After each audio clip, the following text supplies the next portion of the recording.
Kita ke berita selanjutnya, Tribuners, sesosok mayat pria ditemukan mengapung di perairan Desa Wokam, Kepulauan Aro.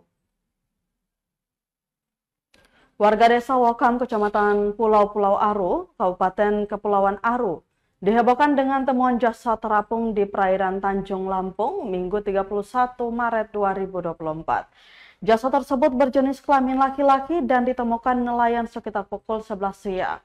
Kasat Polairut Polres Kepulauan Aro, Ibtu Hanok Pelatu mengatakan, tim evakuasi telah mengevakuasi jenazah tersebut yang telah hanyut hingga di perairan Desa Durijela.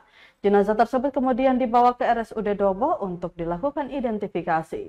Ia mengatakan pihak Polres Kepulauan Aro hingga kini belum mengetahui pasti identitas mayat tersebut.